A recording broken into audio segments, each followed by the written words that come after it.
recuerdo que deben seguir las indicaciones que se han estado mencionando en cada sesión: micrófono y cámara apagados y nombre completo al ingresar. Las dudas que surjan a lo largo de la exposición las pueden ir colocando en el chat. Adelante, Yari. Gracias. Hola, buenas tardes a todos. Vamos a comenzar con esta última asesoría de rescate de Fisiología 1. Para esto nos toca hablar sobre somatosensibilidad. A lo largo de toda esta asesoría, nosotros vamos a abarcar diferentes puntos que sean muy importantes o los más rescatables para que ustedes puedan tener un buen desempeño en su examen. Para esto vamos a comenzar con una pequeña introducción a los sistemas sensoriales. Recording in progress. Primero debemos definir qué son estos sistemas sensoriales. Bueno, pues estos son un conjunto tanto de receptores como de circuitos neuronales que van a transmitir un modo sensorial específico hacia nuestro sistema nervioso central. Este va a estar compuesto por la vista, por el gusto, por el olfato, por la audición, por nuestro sistema vestibular que nos permite tener equilibrio, pero también vamos a incluir al tacto, a la presión y a la propiocepción. Pero ¿cuál es la importancia de todos estos sistemas sensoriales?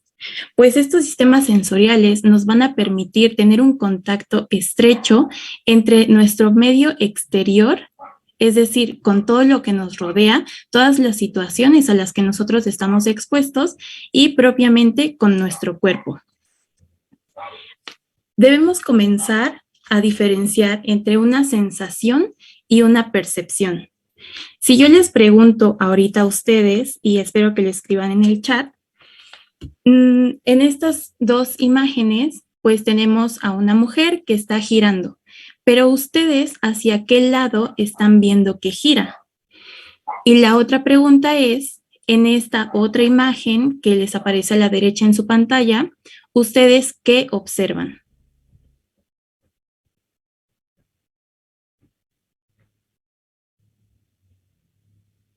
Ok, aquí hay respuestas en las que ustedes ven que nuestra bailarina o nuestra muñeca está girando a la derecha, otros más que la ven girar a la izquierda, y en la otra imagen, pues algunos observan una copa, otras personas observan dos caras.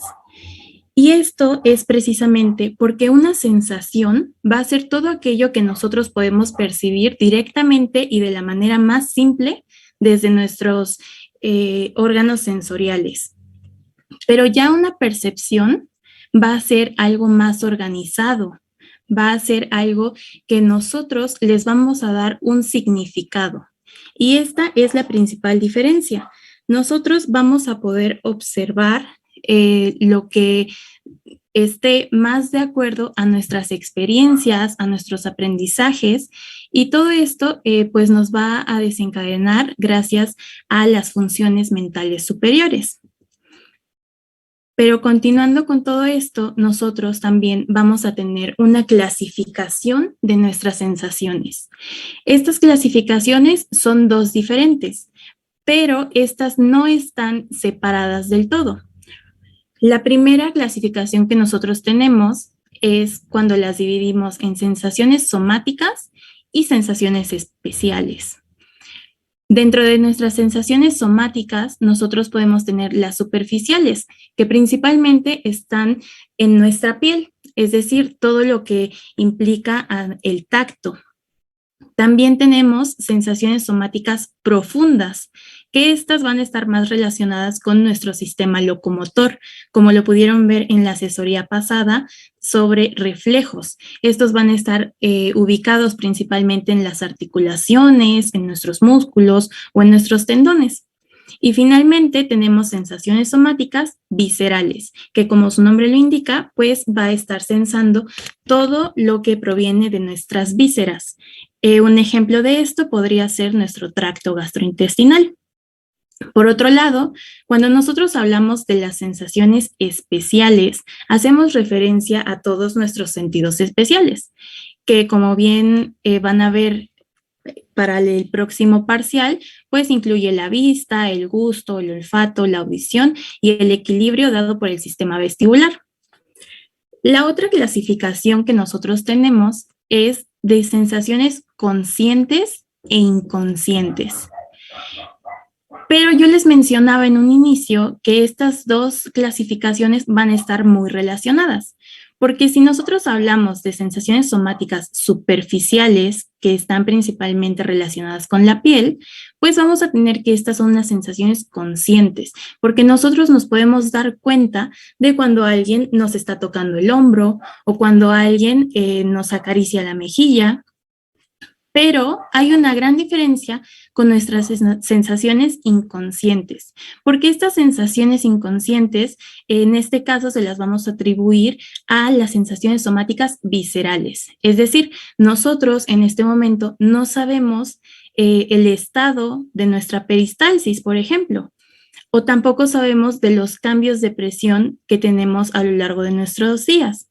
Entonces, esta es la principal relación y la manera en la que estas dos clasificaciones de las sensaciones van a estar ligadas. Ahora, para hablar sobre somatosensibilidad como tal, nosotros vamos a comenzar a hablar sobre sus componentes. Y los componentes de todo sistema sensorial, pues van a ser tener un estímulo. También vamos a necesitar un receptor, una vía aferente y un centro integrador. Cuando nosotros hablamos sobre un estímulo, pues vamos a definirlo como cualquier tipo de energía que va a ser capaz de producir una respuesta en una célula o en un tejido excitable. Ahora, ustedes recordarán que nosotros teníamos diferentes tipos de estímulo. Y en esta ocasión es importante que recuerden tanto nuestros estímulos adecuados como nuestros estímulos efectivos. Ahora bien, si nosotros hablamos de nuestro receptor sensitivo, y es importante que recuerden esto, es nuestro receptor sensitivo. Esta va a ser una célula especializada en detectar estímulos, pero la parte más importante es que va a ser capaz de convertirlos en señales nerviosas, porque nosotros en nuestro organismo no vamos a poder hablar de un estímulo mecánico que sea entendible por nuestro sistema nervioso central. Para esto, nosotros necesitamos señales nerviosas que en este caso serían potenciales de acción. Pero ahora, si nosotros seguimos hablando de nuestros receptores sensitivos, vamos a poder clasificarlos. Una clasificación es la clasificación de Sherrington, en la cual nos divide nuestros receptores en 4 grupos. El primero hace referencia a nuestros exterorreceptores, que como su nombre lo indica, van a percibir el mundo exterior. En este caso podríamos hablar sobre alguna lesión, algún golpe que nos pudiéramos estar ocasionando, y esto va a ser de manera consciente.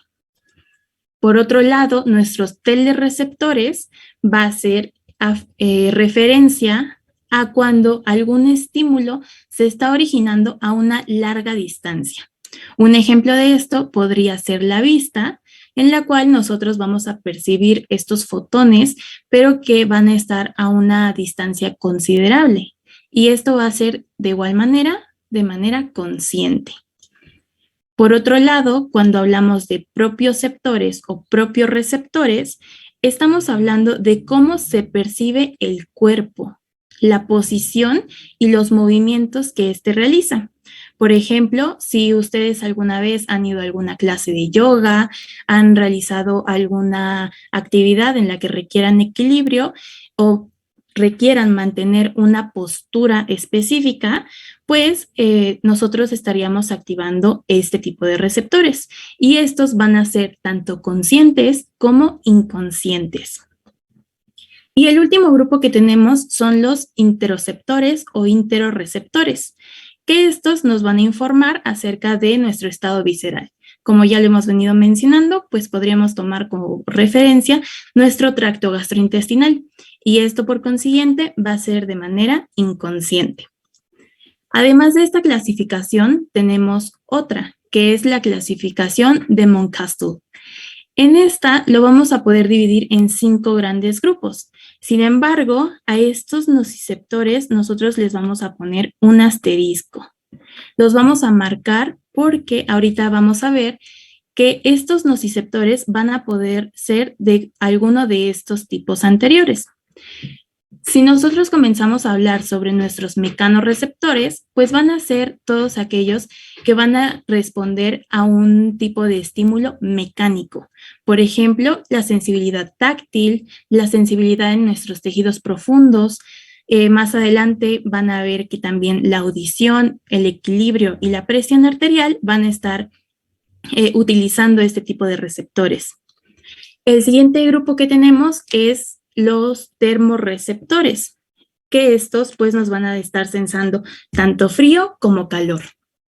Los fotorreceptores, que de igual manera los van a ver más adelante, van a estar sensando fotones, es decir, la luz. El otro grupo que tenemos son los quimiorreceptores, que estos van a estar respondiendo a sustancias químicas. En este caso podemos tener como algunos ejemplos el gusto, el olfato, también la cantidad de oxígeno y de dióxido de carbono en sangre y la osmolaridad. Y ahora bien, los nociceptores son aquellos receptores que van a estar encargados del dolor. Sin embargo, pues estos yo les mencionaba que pueden ser de otro tipo. ¿Por qué? Nosotros más adelante vamos a comenzar a estudiar cada uno de estos. Sin embargo, pues los mecanorreceptores son aquellos que sensan una energía mecánica. ¿Y qué es lo que sucede? Nosotros no vamos a percibir de la misma forma cuando alguien nos acaricia a cuando alguien nos da un golpe. Entonces, a pesar de que es el mismo tipo de estímulo, es decir, una energía mecánica, pues nosotros vamos a poder sensarlo de diferentes maneras. De la misma forma con nuestros termorreceptores, en los que también vamos a ver que tanto el frío como el calor pueden llegar a ser nocivos, y también nuestros quimiorreceptores, es decir, las sustancias químicas. Pero nosotros, una vez que ya hablamos sobre nuestros estímulos y sobre nuestros receptores, necesitamos hablar sobre nuestra vía aferente. Y para hablar de la vía aferente, pues nosotros necesitamos hablar de nuestra unidad sensitiva. Esta unidad sensitiva va a estar conformada por nuestro receptor sensitivo, que en esta imagen lo podemos ver representado con estos piquitos, y también va a estar conformado por nuestra neurona primaria. Esta neurona primaria también puede ser denominada como neurona de primer orden. Y ahora, ¿cuál es la importancia de esta unidad sensitiva? Pues esta unidad sensitiva va a tener un campo receptor. Este campo receptor también puede ser denominado como campo perceptivo. Y vamos a ver, tomando como ejemplo esta unidad sensitiva que está en color morado, pues nosotros podemos observar que tiene aquí su receptor sensitivo. Y pegado a este tenemos nuestra neurona de primer orden, que es la que está aquí con color morado. Decimos que cada unidad sensitiva tiene un campo receptor.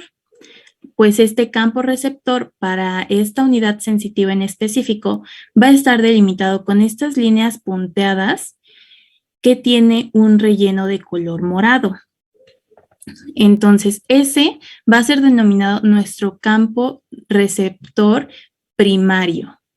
Y es importante que recordemos esto, porque nosotros vemos esta otra unidad sensitiva que es amarilla o naranja, y también tiene su propio receptor, su propio campo de receptor primario. Lo mismo sucede con esta que está en color azul. Tiene su propio campo de receptor primario. Pero, ¿qué es lo que sucede? Nosotros podemos ver que aquí están sobrepuestos, es decir, comparten ciertas zonas.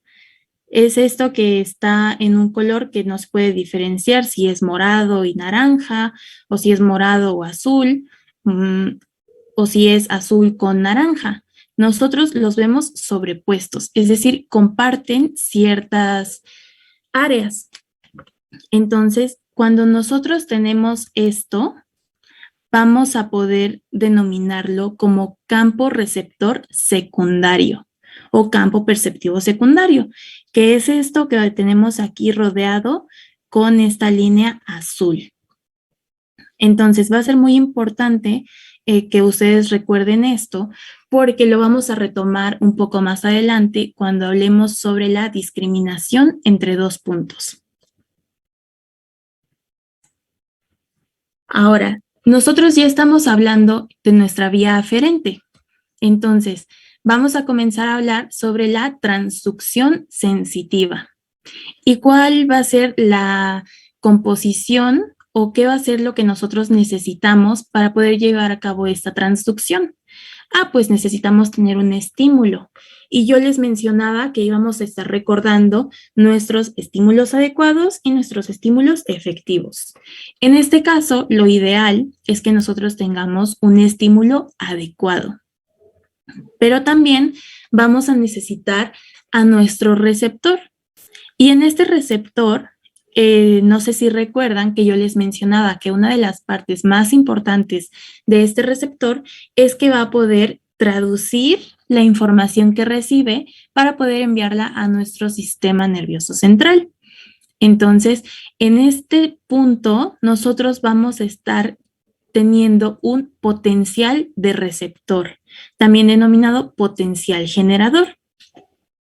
Y ustedes van a decir, yo ya he escuchado sobre este potencial generador. Bueno, pues este tipo de potencial de receptor es diferente a un potencial de acción. Es decir, nosotros, cuando hablamos de un potencial de receptor, pues tenemos unas características muy específicas. Este no es un potencial de acción. Este potencial de receptor va a estar teniendo su actividad de manera graduada. Es decir, de la manera en la que nosotros tenemos este estímulo, va a ser igual la respuesta. Este potencial de receptor también va a estar generando únicamente respuestas locales. Este no se va a poder propagar. Y también el hecho de que este sea un potencial de receptor nos indica que no es un potencial de acción. Sin embargo, gracias a estos potenciales de receptor o potencial generador, nosotros sí vamos a estar generando potenciales de acción. Es decir, nosotros a través de sumaciones vamos a poder desencadenar un potencial de acción.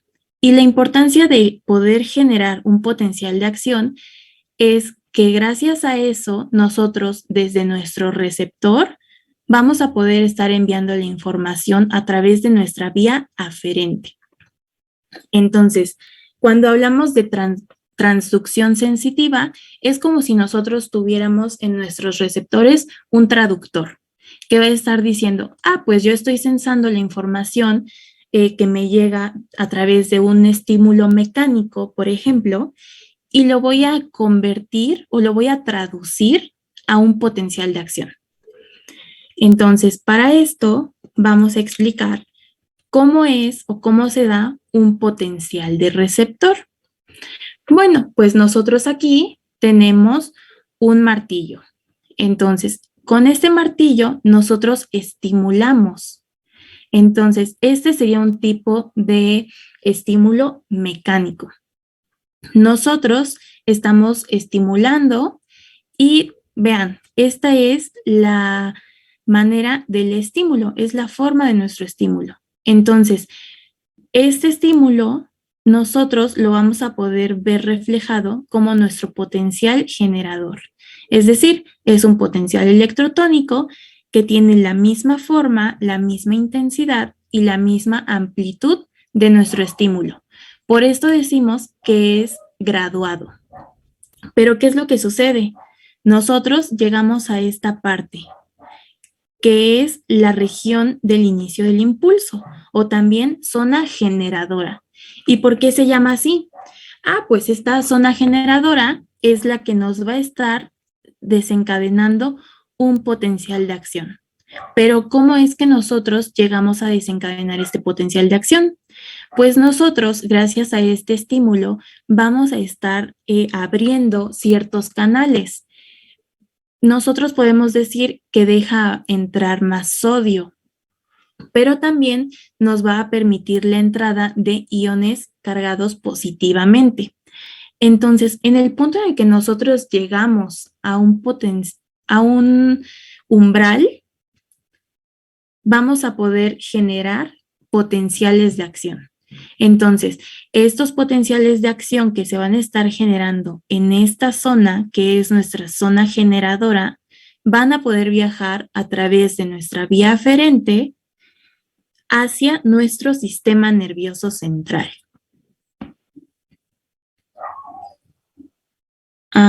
Aquí ya están poniendo algunas preguntas sobre el campo receptivo. También, bueno, vamos a comenzar con eso.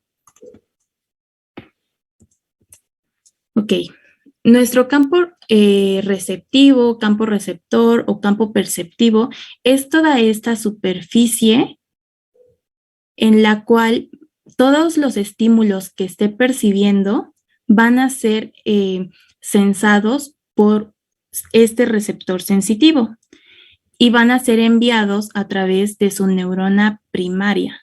Es decir, si nosotros tenemos este círculo rojo y lo tomamos como un área de la piel, por ejemplo, nuestro brazo, esta zona morada va a ser un campo receptor. ¿Y qué es lo que va a hacer? Si nosotros estimulamos en esa área, pues todo el estímulo que nosotros tengamos en toda esta superficie va a estar siendo sensada por este receptor sensitivo.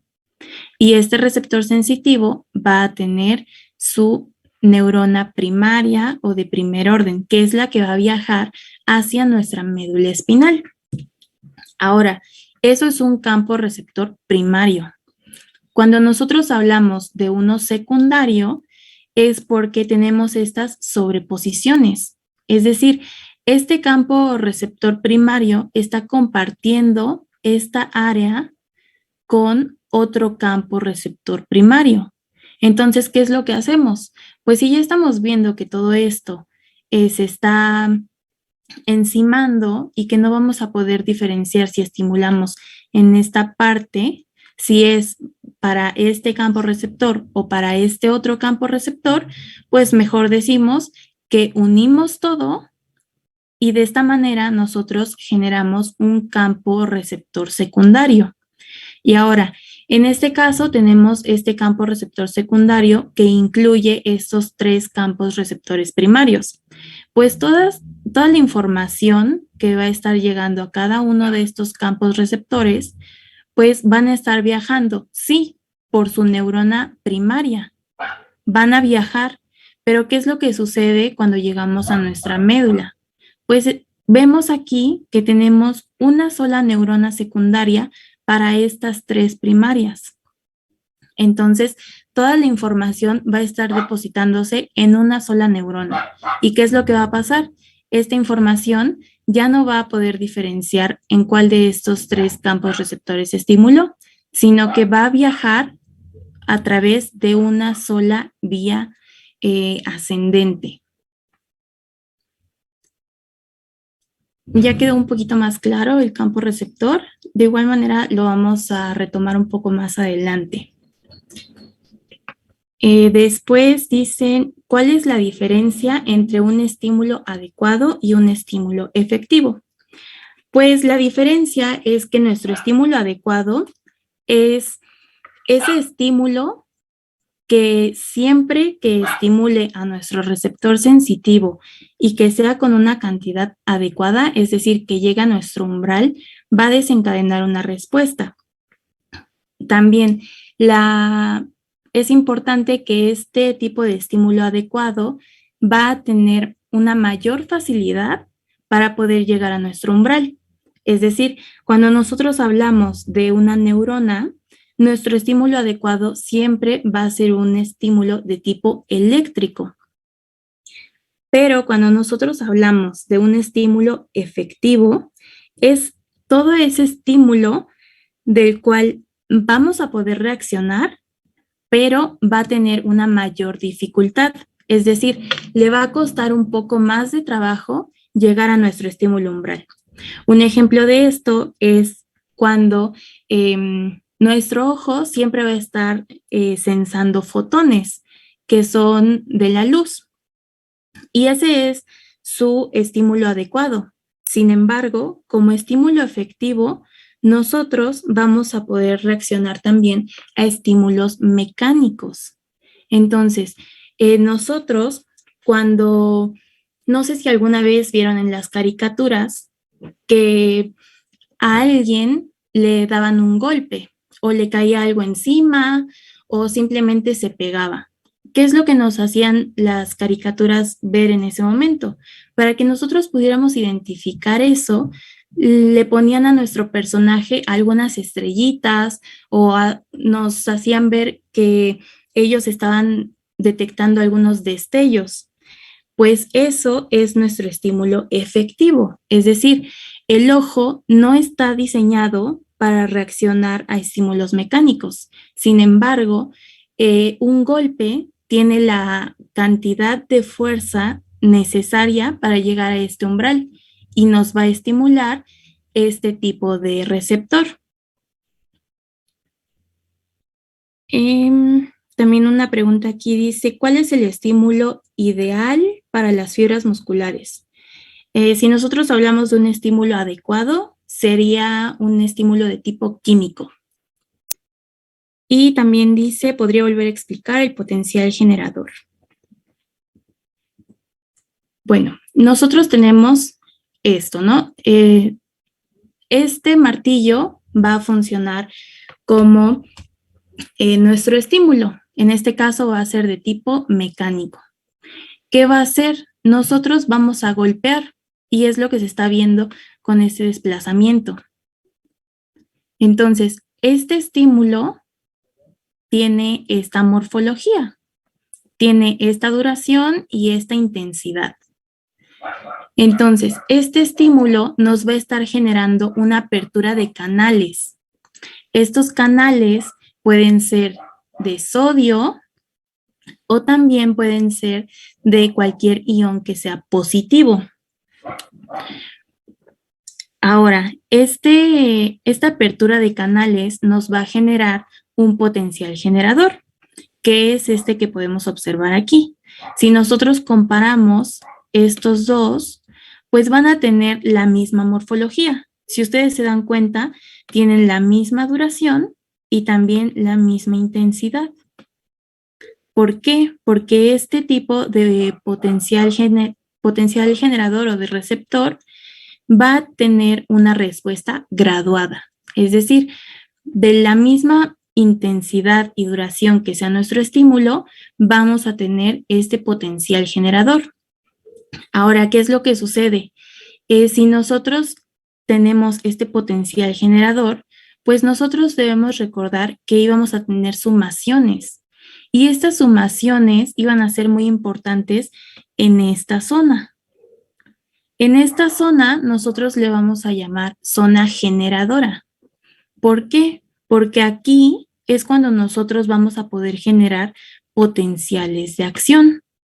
Estos potenciales de acción, pues, se van a producir una vez que nosotros lleguemos a un umbral.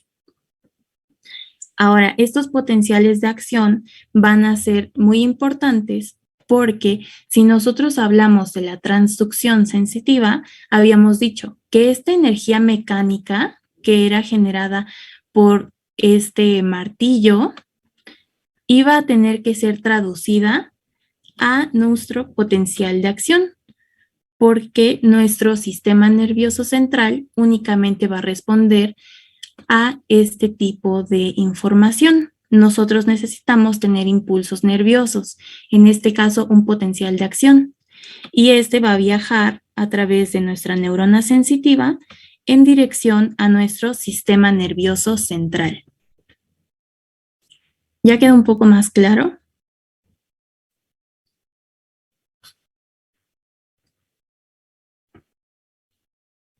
Ok, entonces vamos a continuar. Una vez que nosotros ya realizamos nuestra transducción sensitiva, vamos a pasar a algo que se llama codificación sensorial. La importancia de esta codificación sensorial es que una vez que ya tenemos esta transducción, la vamos a enviar hacia nuestra corteza. Y en nuestra corteza, pues nosotros la vamos a poder identificar e interpretar. Pero esta codificación sensorial va a tener 4 atributos principales. Estos 4 atributos principales van a estar presentes en cualquiera de nuestras formas de estimulación sensorial. Entonces, el primer atributo que nosotros vamos a tener es la modalidad. La modalidad va a estar regida por una ley. Esta ley es la ley de Müller, también denominada como ley de la línea marcada o ley de las energías nerviosas específicas.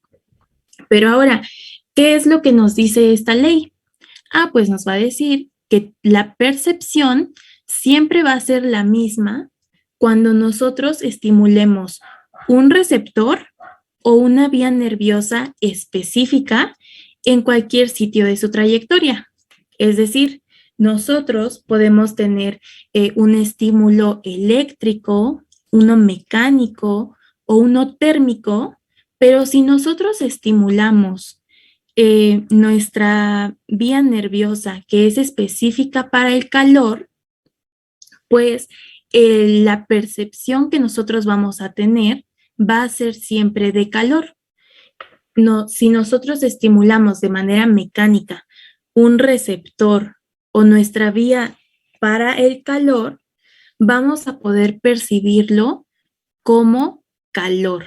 Entonces, el hecho de que nosotros tengamos la percepción del calor o de cualquier otra situación, ya pueda ser mecánica o nociceptiva, pues va a depender de la vía que se esté estimulando o del receptor.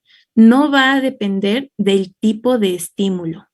¿Por qué? Porque ahorita nosotros hablábamos de esta transducción y también hablábamos de nuestros estímulos adecuados.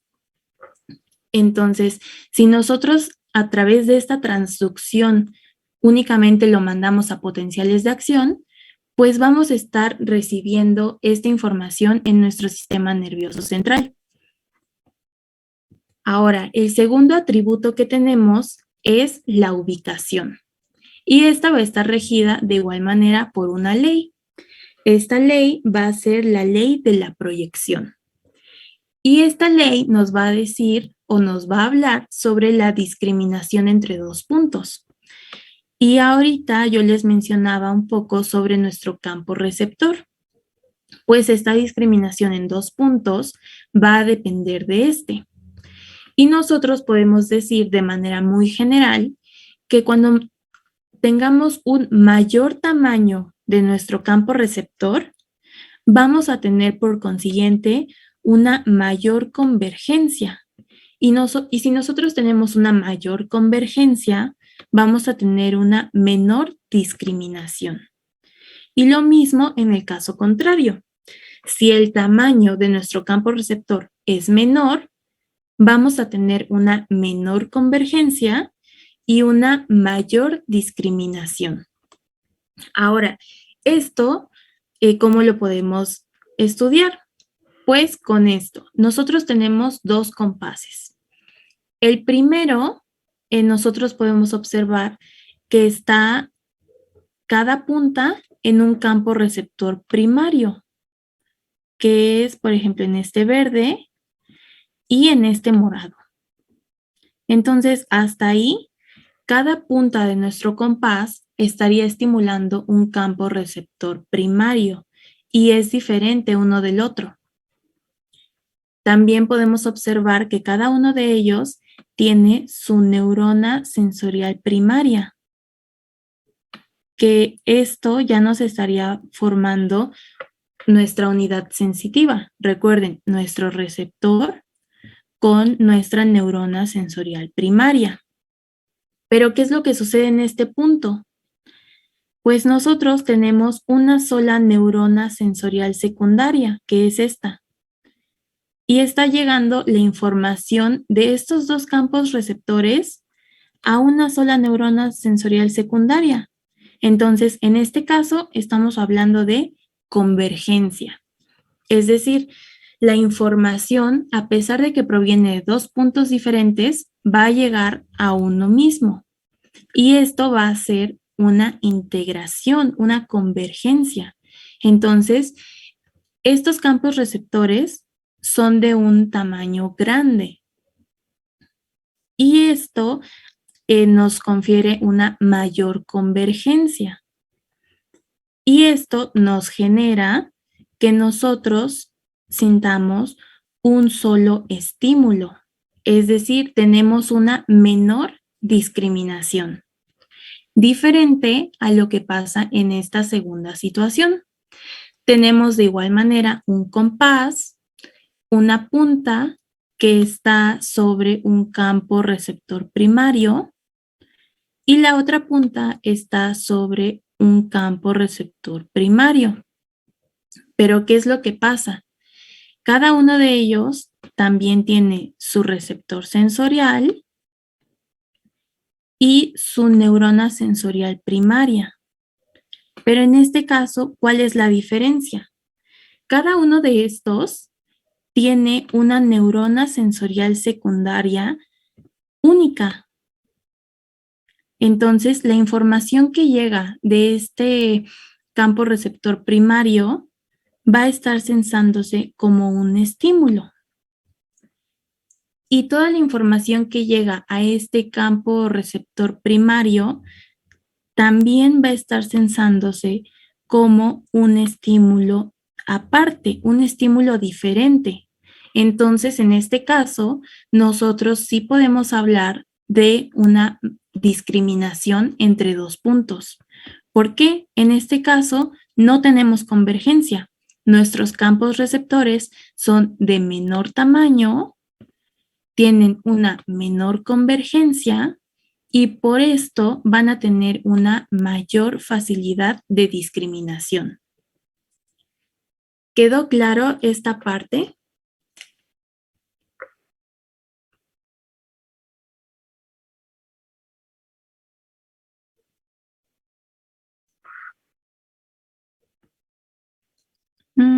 Sí, podrías volver a repetir la diferencia entre convergencia y discriminación. No es como tal una diferencia, sino que una cosa nos lleva a la otra. Cuando nosotros hablamos de convergencia, es porque todo está llegando a una misma zona, es decir, aquí, ¿no? En esta neurona sensorial secundaria, pues nosotros estamos hablando de convergencia. ¿Por qué? Porque convergen, es decir, llegan al mismo punto, es decir, se encuentran en esta parte. Entonces, cuando nosotros tenemos una mayor convergencia, es decir, cuando nuestras neuronas sensoriales primarias están llegando al mismo lugar, es decir, a la misma neurona sensorial secundaria, nosotros estamos hablando de una menor discriminación. ¿Por qué?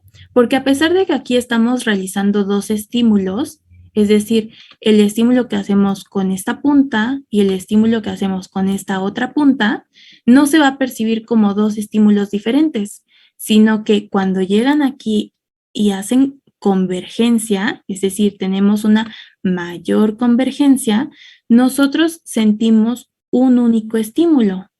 Entonces, esto nos habla de una menor discriminación, es decir, nosotros no estamos sintiendo dos estímulos diferentes, lo estamos sintiendo en uno solo, gracias a esta convergencia. Entonces, no es que haya una diferencia, sino que van de la mano ambos conceptos. ¿A qué se refiere con discriminación? Pues la discriminación es la diferencia entre dos estímulos diferentes. Por ejemplo,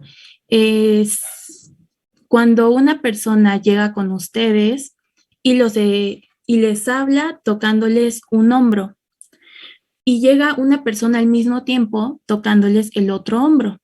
Pues ustedes en ese momento están sintiendo dos estímulos diferentes y pueden percibir que una persona está del lado derecho y una persona está del lado izquierdo. Entonces ahí ustedes pueden diferenciar. A eso le denominamos discriminación. Pero ¿qué es lo que sucede cuando dos personas llegan al mismo tiempo y los estimulan a ustedes justamente en el mismo lugar o en áreas muy cercanas?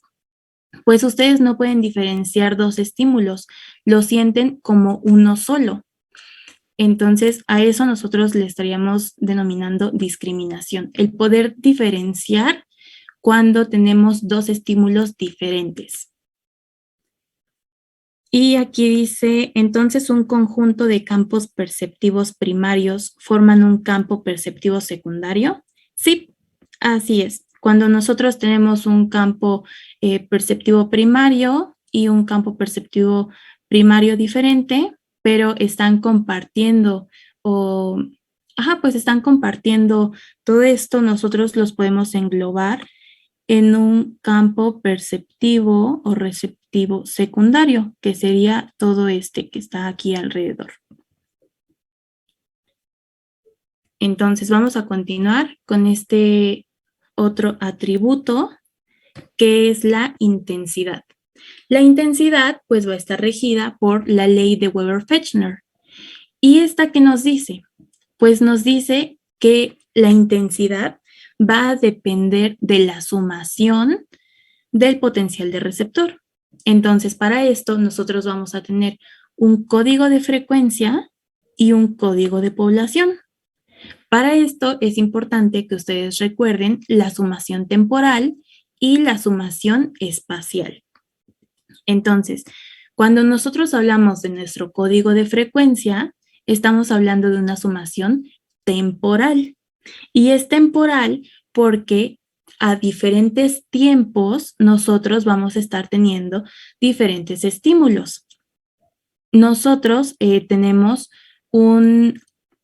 aquí podemos observar nuestro potencial de membrana en reposo y vemos que una vez que nosotros llegamos al umbral, vamos a estar desencadenando varios potenciales de acción. Y estos potenciales de acción, pues, se van a estar sumando. Entonces, ¿de qué depende la cantidad de potenciales de acción que nosotros tengamos? Pues depende de la disponibilidad de nuestros canales de sodio. Y cuando nosotros hablamos de nuestro código de población o sumación espacial, pues nosotros estamos hablando de la cantidad de fibras que van a estar estimulando. Es decir, nosotros vamos a tener aquí una neurona secundaria, pero va a estar siendo estimulada por varias fibras. Entonces, nosotros vamos a tener este aumento en la frecuencia de impulsos y también un aumento en nuestro potencial de receptor. Y este aumento en el potencial de receptor, pues finalmente nos va a desencadenar un potencial de acción, que es finalmente lo que nosotros queremos obtener. ¿Quieren que le regrese? Aquí. Entonces, es importante que ustedes encuentren bien la diferencia entre la sumación temporal y nuestra sumación espacial, porque si nosotros logramos tener esta sumación, nosotros vamos a poder desencadenar nuestro potencial de acción, que finalmente es lo que nosotros queremos para poder enviar la información que sensó nuestro receptor hacia nuestro sistema nervioso central.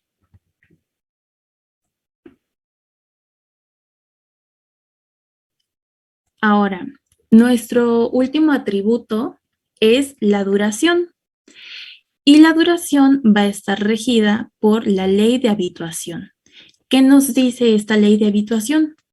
Pues nos dice que la duración va a depender de la adaptación de nuestro receptor.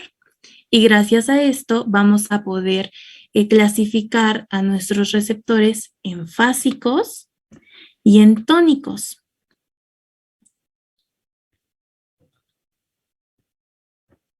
Entonces vamos a tener en esta imagen, en este caso, tenemos nuestros receptores tónicos. Estos receptores tónicos son aquellos que van a tener una adaptación lenta. Y nuestros receptores fásicos son aquellos que van a tener una adaptación rápida.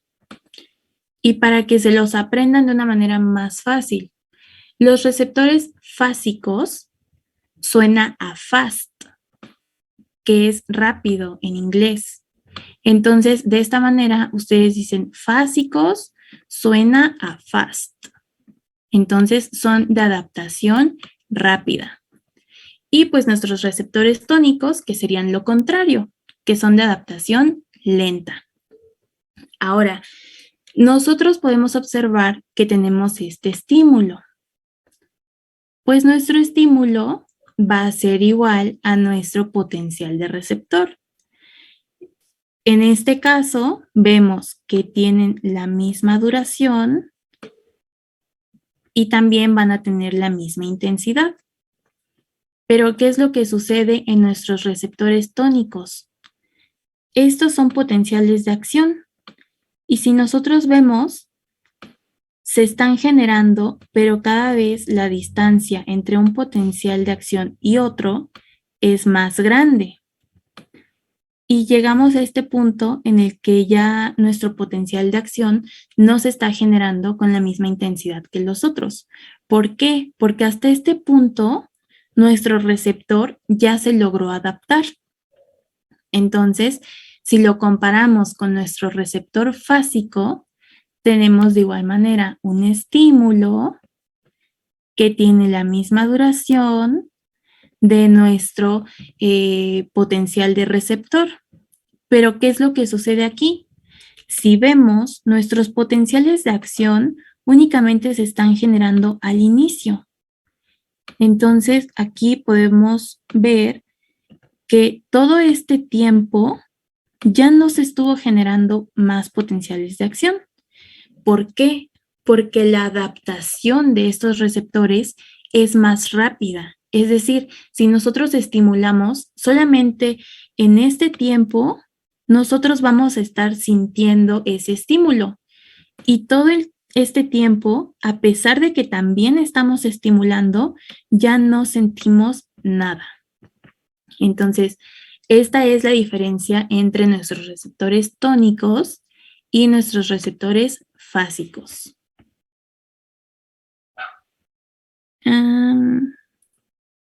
¿Puedes repetir lo de las sumaciones? Ok. Entonces, tenemos estas sumaciones. Cuando ustedes veían en asesorías pasadas nuestra sumación temporal y la sumación espacial, había una gran diferencia. La sumación temporal estaba dada por múltiples estímulos, que todos eran sobre una misma neurona. Por eso se dice que es de frecuencia. Frecuencia, la cantidad de veces que nosotros estamos estimulando. Vamos a estar realizando varios estímulos y estos se van a ir sumando. Pero, ¿qué es lo que sucede en nuestra sumación espacial? Se dice que es un código de población. ¿Por qué? Porque nosotros vamos a estar estimulando en diferentes lugares, es decir, nosotros necesitamos un mayor número de fibras, mientras que en este caso era una sola. Entonces, esa es la principal diferencia entre sumación temporal y sumación espacial. En este caso, recuérdenlo, población. La población va a ser un grupo de muchas personitas. Entonces, vean que estas personitas van a ser diferentes neuronas que van a estar estimulando. Y en este caso es de frecuencia. En esta solo vamos a tener a una neurona y esta neurona es la que va a estar estimulando en repetidas ocasiones. No sé si así ya queda un poquito más claro.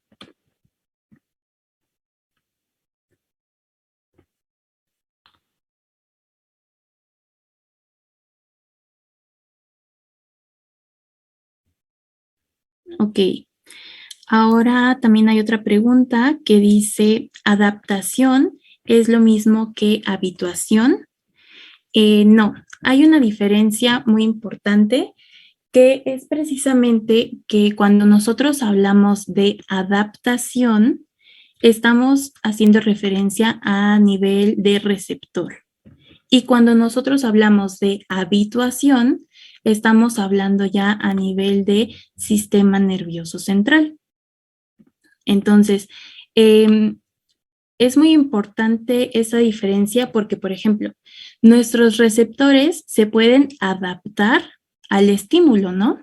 ¿Qué es esto? La adaptación, el tiempo que tarda en sentir ese estímulo o más bien en dejar de sentir ese estímulo.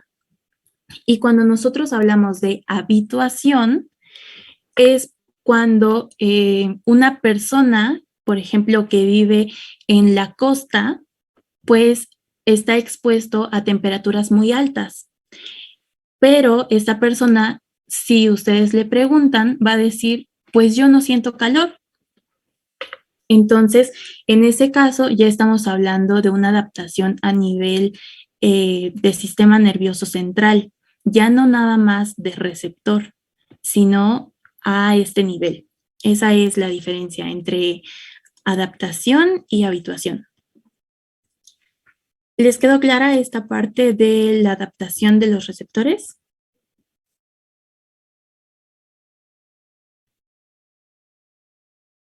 Ok, entonces vamos a continuar. Cuando hablamos de somatosensibilidad, yo les decía que necesitamos tener nuestros receptores sensoriales.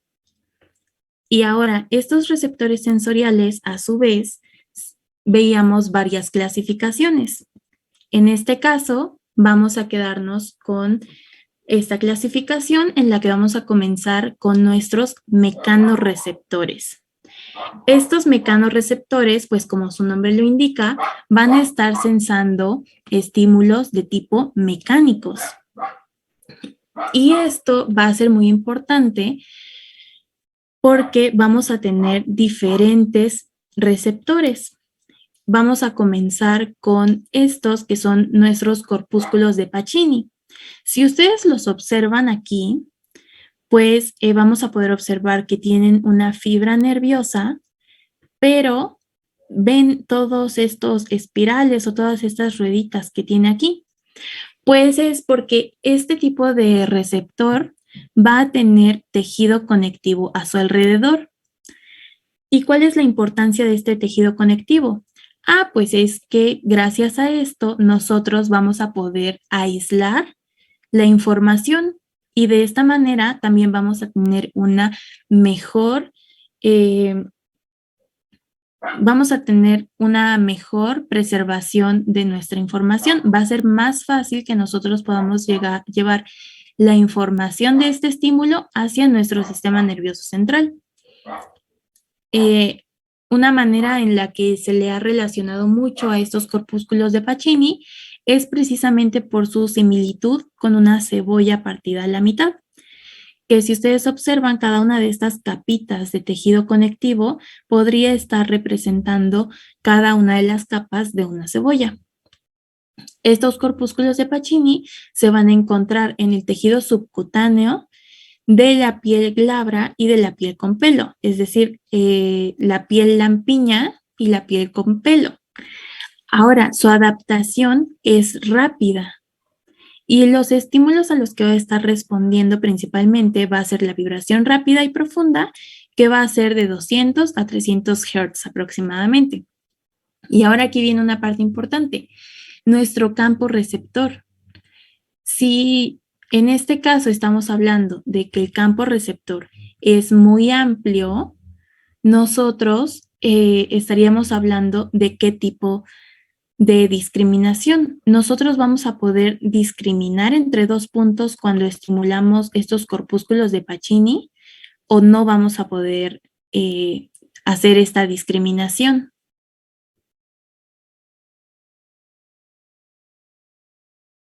No, exacto. Recuerden, cuando tenemos un tamaño del campo receptor más grande, nosotros vamos a tener una mayor convergencia y una menor discriminación. Entonces, lo mismo va a pasar con nuestros corpúsculos de Meissner. Estos corpúsculos de Meissner van a ser también un tipo de receptores que están encapsulados y estos se van a caracterizar porque están aplanados. Ahora, estos corpúsculos de Meissner pues se van a encontrar en las crestas de la piel lampiña, es decir, en la piel que no tiene pelo. Son de adaptación rápida y el principal estímulo al cual van a estar respondiendo son de vibración lenta. En este caso, nuestro campo receptor es muy pequeño, entonces vamos a tener discriminación entre dos puntos.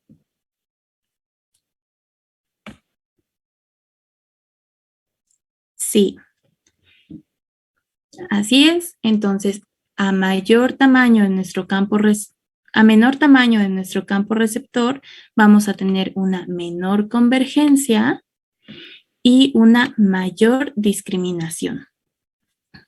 Ahora, nuestros bulbos terminales de Krauss, también denominados como corpúsculos de Krauss. Estos también van a ser un tipo de receptores que están encapsulados, pero estos se van a encontrar en las áreas limítrofes de la piel seca y nuestras membranas mucosas, es decir, en donde hay este cambio de composición, nosotros vamos a poder encontrarlos. Por eso se dice que van a estar en los labios, también en los genitales externos y también se podrían encontrar en el ano. Este tipo de receptores van a ser de adaptación rápida y los principales estímulos a los que van a estar respondiendo van a ser a las vibraciones lentas y también van a estar encargados de nuestro tacto discriminativo porque tienen un campo receptor pequeño. Ahora tenemos más mecanorreceptores. En este caso, los corpúsculos de Ruffini. Estos son otro tipo de receptores que también están encapsulados y estos se van a encontrar en el tejido subcutáneo de la piel glabra y también de la piel con pelo. Su adaptación es lenta. El estímulo al que van a estar respondiendo principalmente van a ser vibraciones aleteantes y también al estiramiento de la piel. El campo receptor de este tipo de receptores pues va a ser amplio.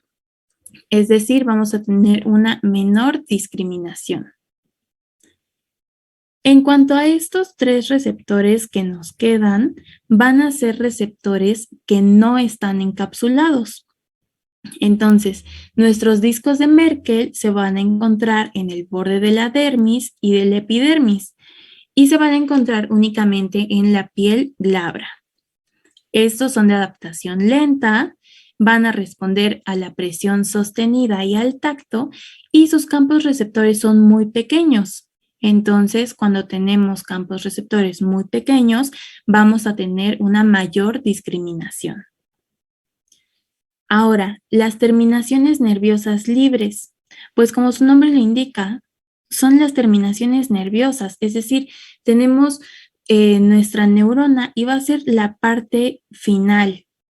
Entonces, estos tampoco están encapsulados, se encuentran en la superficie cutánea y también a nivel visceral. Estos van a ser de adaptación lenta, van a responder a la picazón, al cosquilleo, al movimiento, al estiramiento mecánico y, muy importante, al dolor. Su campo receptor va a ser amplio, por lo cual vamos a tener una menor discriminación Y finalmente, nuestros plexos de la raíz del pelo. Pues como su nombre lo indica, se van a estar ubicando en el contorno de nuestro bulbo o folículo piloso.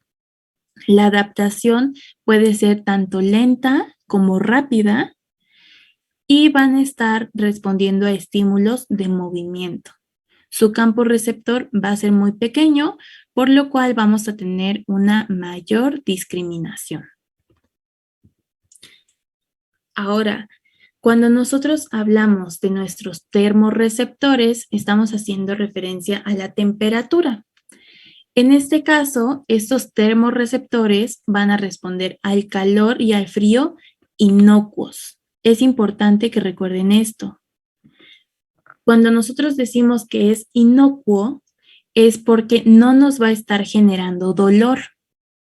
Entonces, cuando nosotros mencionamos al calor, decimos que esta información va a estar viajando a través de fibras de tipo C.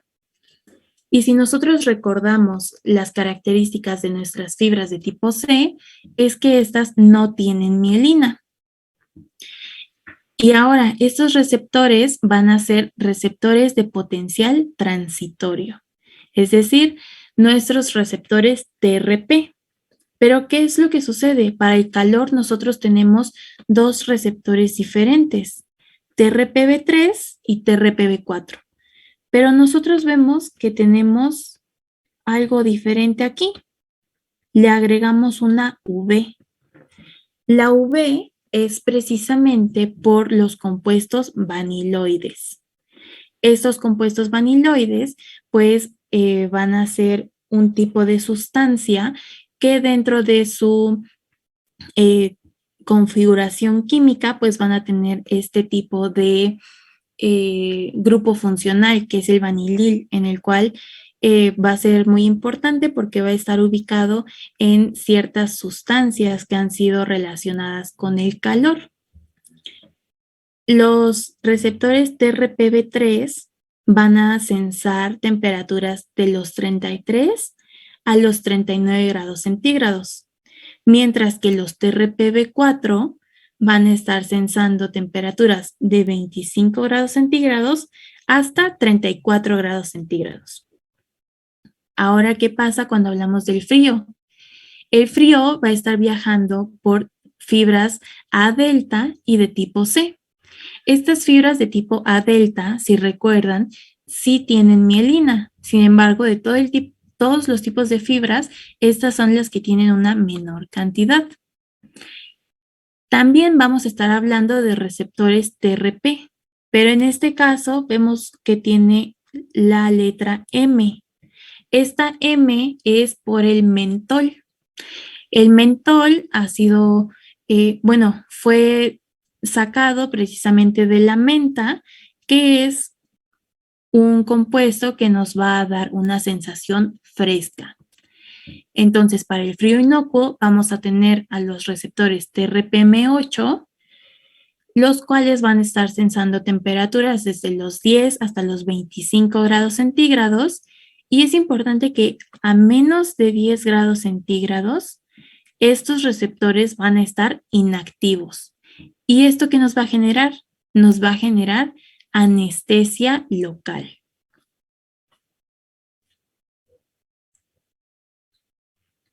Finalmente tenemos a nuestros nociceptores. Estos nociceptores van a viajar a través de dos tipos de fibras, las A delta y las fibras de tipo C. Estos nociceptores van a estar ubicados en la piel glabra, en la piel pilosa y también en nuestros tejidos profundos. Ahora, estos nociceptores, recordarán que en un inicio yo les mencionaba que podían ser de diferentes tipos. ¿Por qué? Porque podían ser del tipo mecánico, térmico o químicamente sensibles o quimiosensibles. Y finalmente tenemos a nuestros nociceptores polimodales. Cuando nosotros hablamos de nuestros nociceptores mecánicos, pues estamos hablando de una presión fuerte. Yo les comentaba, Cuando tenemos unos mecanorreceptores, pues estamos sensando la presión o el tacto. Pero en este caso, cuando ya se vuelven nociceptores, significa de algo nocivo, algo que nos está causando un daño o un dolor. Entonces, ya sería una presión fuerte. Y un ejemplo de esto podría ser un objeto afilado o lo que les mencionaba, un golpe. Pero ahora, si nosotros hablamos de nuestros nociceptores térmicos, pues estamos haciendo referencia a la temperatura.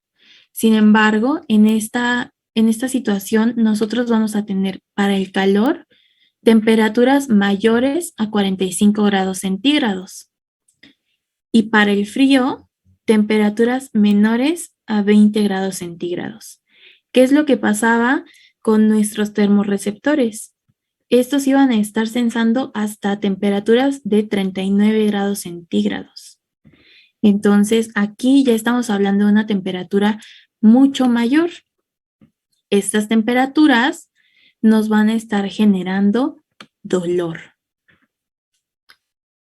Ahora, nuestros nociceptores químicamente sensibles van a estar respondiendo a sustancias químicas, pero estas sustancias químicas van a ser principalmente la bradicinina y la histamina en el caso de lesiones. Cuando nosotros tenemos una lesión tisular, pues nuestro organismo tiene que buscar una respuesta. En este caso, se comienza a liberar bradicinina y también histamina. Entonces, estos dos componentes van a estar estimulando nuestros nociceptores químicamente sensibles. Al mismo tiempo, nosotros vamos a estar respondiendo a la acidez y también algunos irritantes ambientales. Finalmente, tenemos nuestros nociceptores polimodales. Polimodales porque puede ser la combinación de alguno de estos. Es decir, podemos tener un estímulo mecánico con uno químicamente sensible, o uno térmico con uno mecánico, o uno térmico con uno químicamente sensible. Es decir, nosotros ya tenemos una combinación de alguno de estos tres tipos de nociceptores. Pero ahora, es la importancia de estos dos tipos de fibras que van a estar involucrados, que son las fibras A delta y las fibras de tipo C, nos van a ayudar para diferenciar el dolor. Y vamos a tener un dolor rápido y un dolor lento. Decimos que este es dolor rápido porque al estar involucradas las fibras de tipo A delta, pues estas, recordemos que tienen mielina. Entonces, esta mielina nos ayuda a tener una mayor velocidad de conducción. Pero no únicamente es por esto. Estas fibras de tipo A delta van a estar liberando glutamato. Como ya sabemos, este tipo de dolor va a ser de respuesta rápida, pero lo más importante es que nos va a permitir discriminar. Es decir, nosotros vamos a poder identificar el lugar en el que está teniendo esta lesión. Por ejemplo, nosotros tenemos un alfiler, presionamos sobre el dedo de nuestra mano y nosotros vamos a poder identificar que ese estímulo fue específicamente en este punto. Pero además de esto, ¿qué pasa? Nosotros tenemos una respuesta muy rápida, porque si nosotros nos pinchamos el dedo, ¿qué es lo que hacemos? Inmediatamente retiramos nuestra mano. Y ya lo veían en la asesoría pasada, nuestro reflejo de flexión. Ahora, cuando hablamos de dolor lento, este viaja a través de tipo de fibras C que no tienen mielina y que van a estar liberando tanto sustancia P como glutamato. ¿Cuál es la otra característica de este tipo de dolor? Que va a encontrarse de manera difusa. Es decir, nosotros no vamos a percibir el punto específico en el que fue la lesión. Por ejemplo, si un mosquito nos picara en la espalda, nosotros sí tenemos aquí nuestro punto de lesión, pero ¿qué va a pasar? El dolor se va a sentir en toda esta zona. Entonces, no vamos a poder identificar en dónde fue específicamente la lesión. Ahora, yo les mencionaba que estos nociceptores pues iban a poder sensar tanto calor como ácidos, también el frío y otro tipo de estímulos mecánicos. Sin embargo, para esto vamos a tener diferentes receptores. Van a seguir siendo de la familia TRP, es decir, nuestros receptores de potencial transitorio. En este caso, observamos que tiene una V. En este caso, la V sigue siendo de nuestro componente vaniloide. En este caso es el 1. Este va a estar sensando calor intenso, también ácidos y químicos. Y ya lo vemos aquí. Este es nuestro receptor TRPV1. Los ácidos están representados con nuestros hidrogeniones y finalmente el calor. Entonces, estamos sensando esto. Pero, ¿qué sucede? También tenemos canales de tipo TRPA. En este caso, el 1. Este va a estar sensando estímulos mecánicos, químicos y frío nocivos. Entonces, aquí lo tenemos. El mecánico, también unos químicos, pero también el frío. Entonces, esto va a ser muy importante porque además vamos a tener estos canales iónicos. Estos van a ser sensibles al ácido y por eso se les denomina ASIC. ¿Estos qué van a sensar? Van a sensar cambios en el pH y estos van a ser de tipo fisiológicos, es decir, cuando nosotros tenemos ciertos cambios en nuestro pH, pero que no se ven reflejados como una patología. Ahora, nosotros, cuando tenemos un estímulo mecánico que es nocivo, va a estar liberando ATP. ¿Y qué pasa? Este ATP se va a dirigir hacia dos receptores diferentes. Vamos a tener el P2X, que va a ser un canal iónico, y vamos a tener también a un receptor acoplado a proteína G, que es el P2Y. Y la finalidad de todos estos, de todos los receptores que vamos a tener, es que vamos a generar un potencial generador o potencial de receptor para finalmente traducirlo a un potencial de acción. Y este potencial de acción ya podrá viajar hacia nuestro sistema nervioso central. ¿Hasta aquí tienen alguna duda?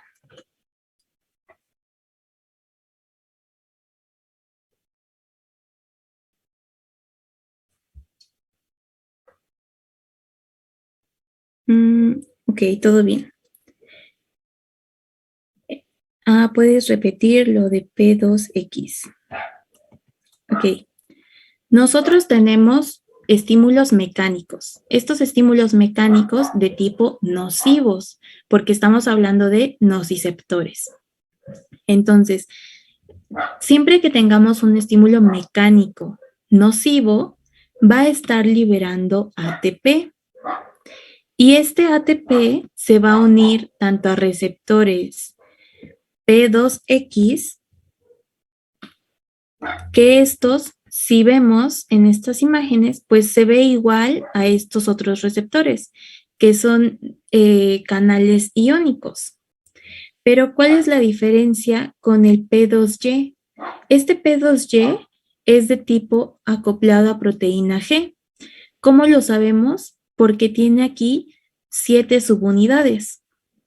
Entonces, a pesar de que estimulemos uno iónico o uno acoplado a proteína G, el resultado va a ser siempre el mismo, un potencial generador. Y una vez que tenemos este potencial generador, pues vamos a tener nuestra transducción sensitiva hacia un potencial de acción y aquí vamos a comenzar a enviarlo a través de nuestra vía aferente hacia nuestro sistema nervioso central.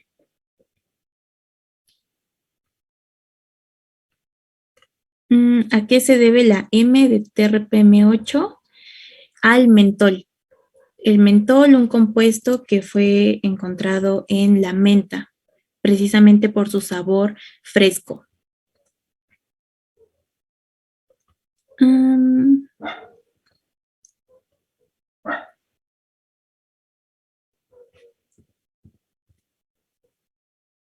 Aquí dicen que el TRPA1, el dolor percibido por TRPA1 acopla el uso de ATP. Sí, también estaría acoplado con ATP porque es un estímulo mecánico nocivo. Sin embargo, esta producción de ATP va a estar más relacionado siempre con P2X y con P2Y. Estos son los principales que van a estar percibiendo este ATP.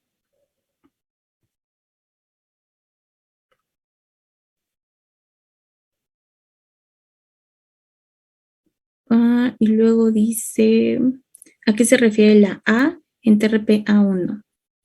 Es de ácidos.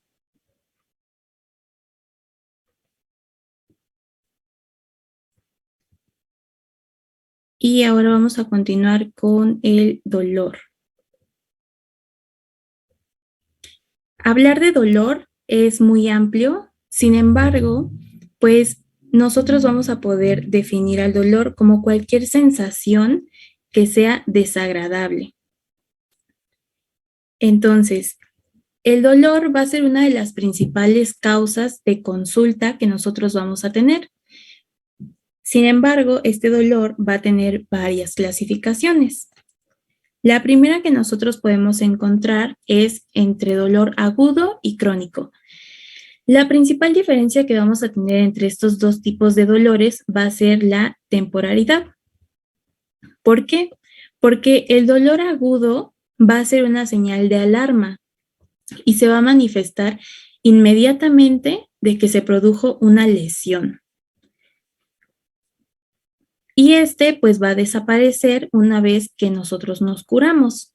Sin embargo, en este también es importante que a medida que nuestro daño sea mayor, la intensidad de nuestro dolor también va a ser mayor.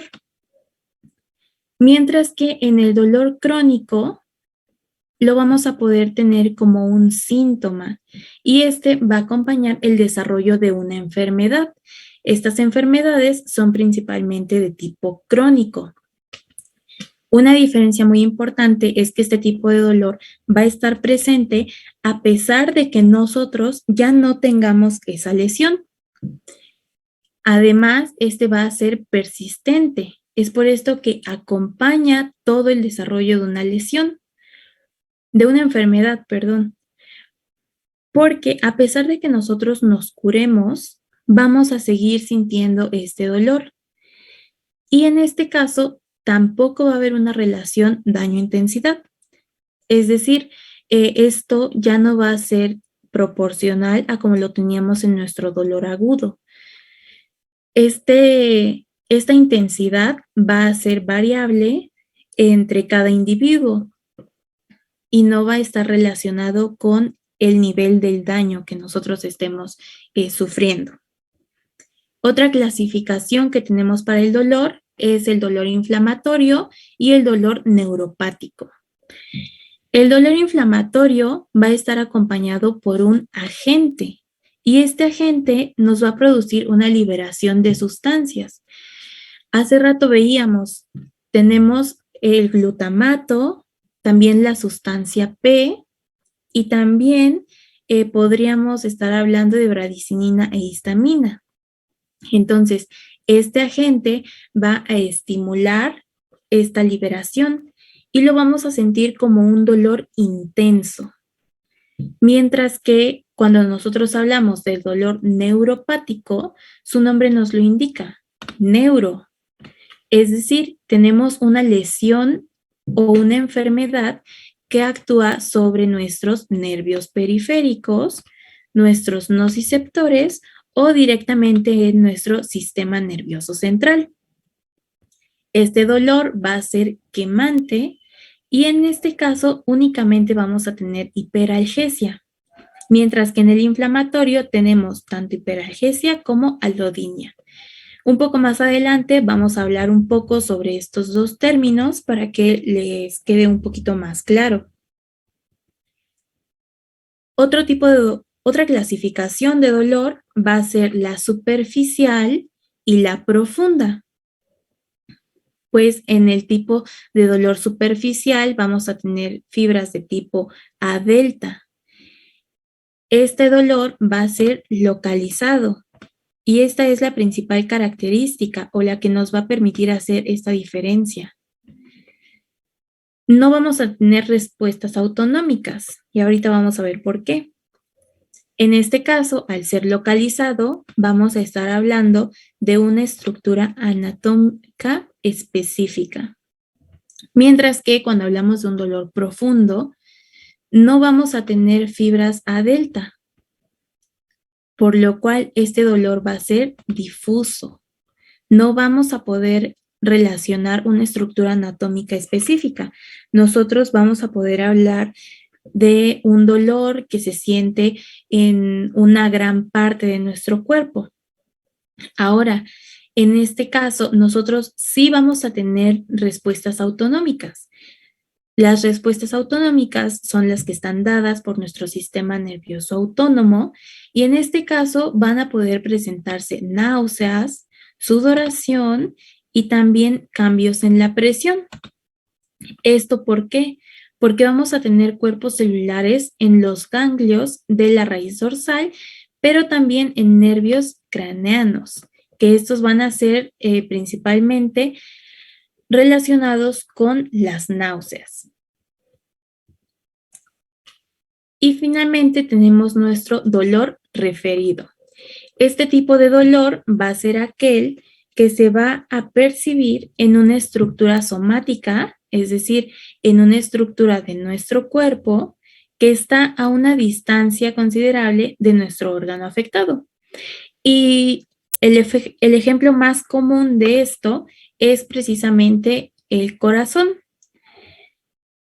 Cuando nosotros hablamos de un infarto agudo de miocardio, pues podemos hablar de que vamos a sentir un dolor en el pecho que se va a irradiar hacia nuestro brazo izquierdo. Y cuando ya es de tipo isquémico, también se va a poder proyectar hacia nuestra mandíbula.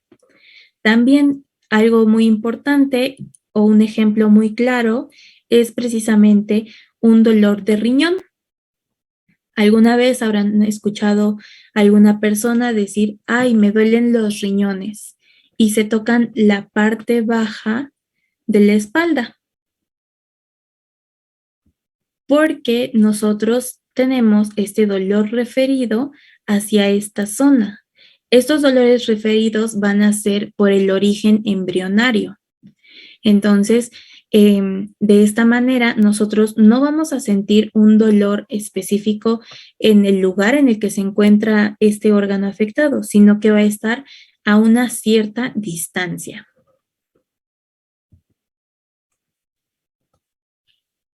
Y ahora nos compete hablar sobre la modulación de la nocicepción.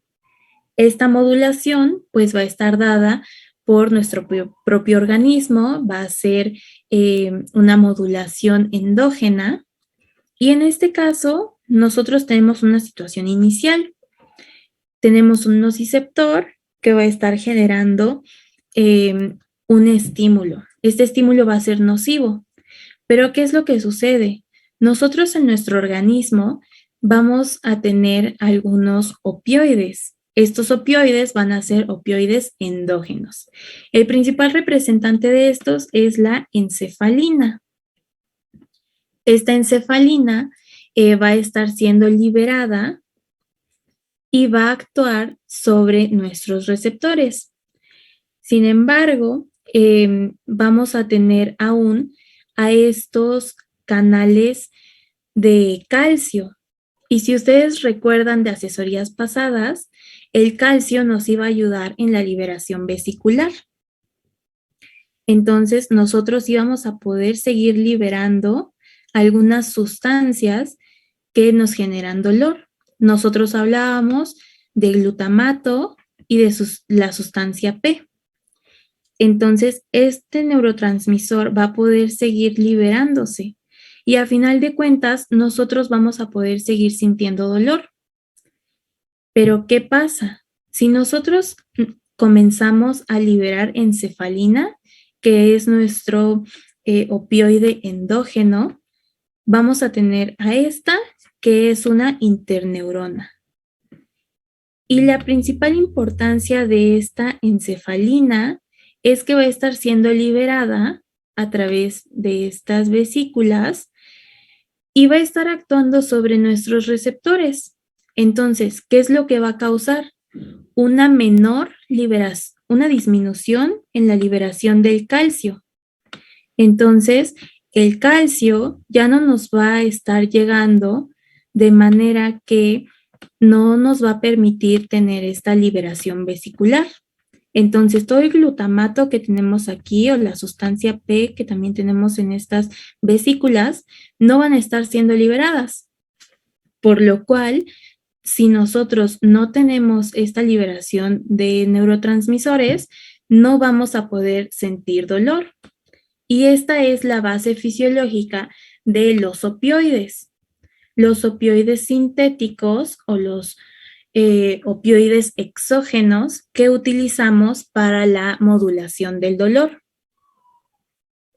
Ahora, tenemos otra manera para modular esta nocicepción, que es con estas dos vías. Nosotros tenemos aquí nuestra vía del dolor. Ingresa y asciende hacia nuestro sistema nervioso central. Pero, ¿qué es lo que sucede? Nosotros tenemos unas vías descendentes, que son estas. Estas vías descendentes van a tener una influencia cortical, que van a estar trabajando principalmente en nuestra sustancia gris periacueductal, que está aquí a nivel de mesencéfalo. Gracias a esta sustancia gris periacueductal, nosotros vamos a tener dos vías. La primera es una vía serotoninérgica y la segunda es una vía catecolaminérgica. ¿Qué es lo que sucede? Nuestra vía serotoninérgica va a estar haciendo sinapsis en el núcleo magno del RAFE a nivel de la médula espinal. Y esta vía descendente nos va a estar generando aquí una inhibición. Esta inhibición va a ser precisamente sobre la vía aferente del dolor. ¿Y qué es lo que pasa? También tenemos una vía descendente catecolaminérgica que va a estar liberando noradrenalina. Esta noradrenalina también va a estar actuando a nivel de esta vía aferente del dolor. Esta vía serotoninérgica, como su nombre lo indica, va a estar liberando serotonina.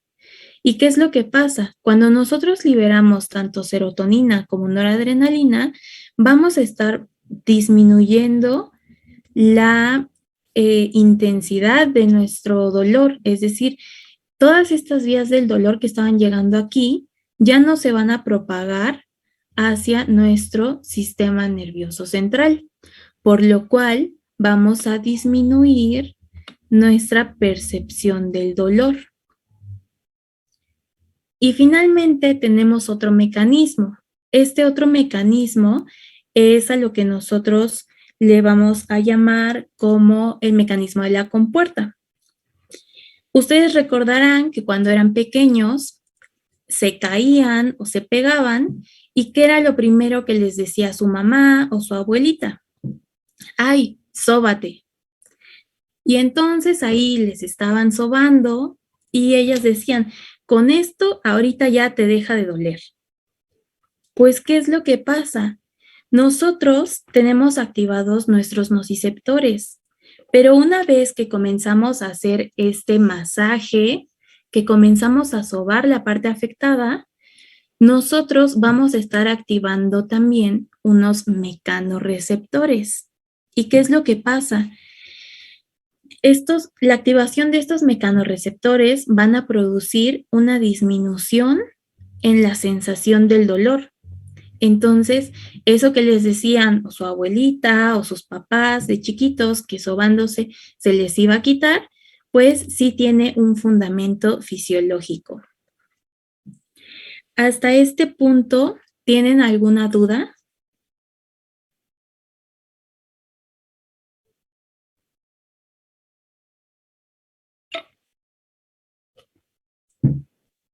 Quedó una pregunta de la sección anterior, Yari. Sí. ¿Por qué el termorreceptor TRPV3 se encuentra antes del 1? A ver, vamos a regresarnos a esa parte.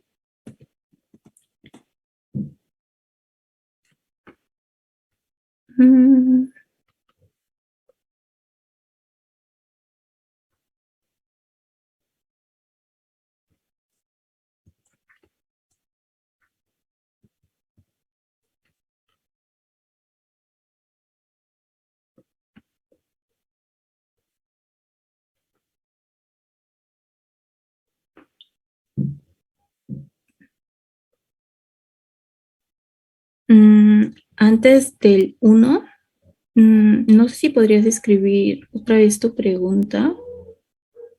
Porfis, Ángel.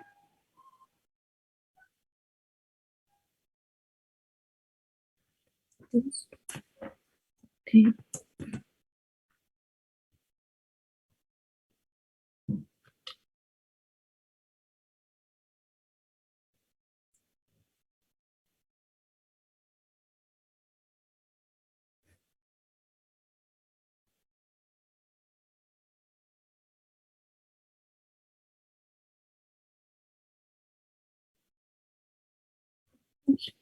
Después, 3.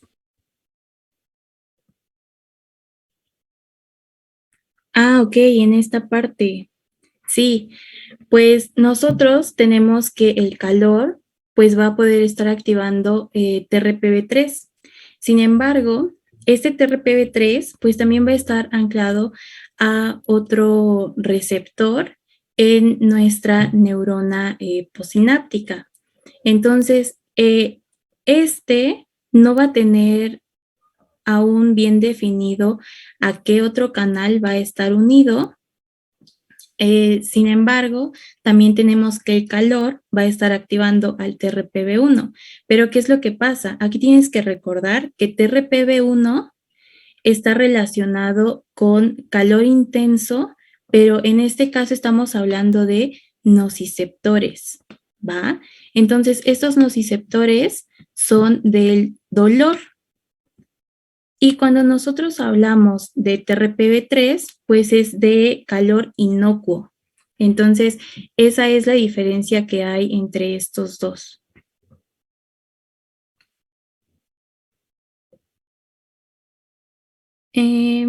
Después dice, ¿repetirías la vía de las catecolaminas?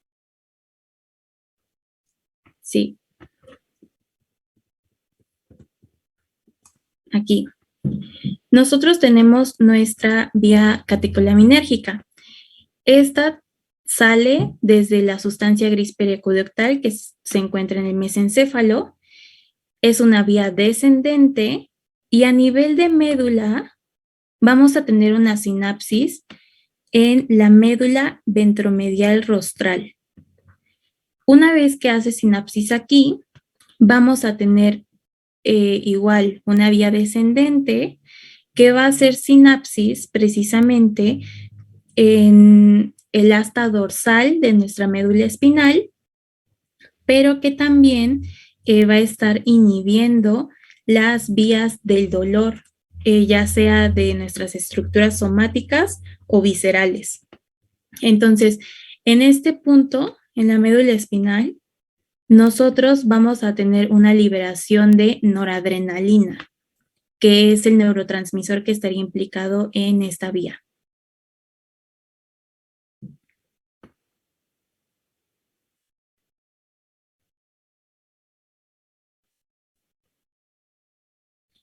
¿Alguien más tiene alguna duda?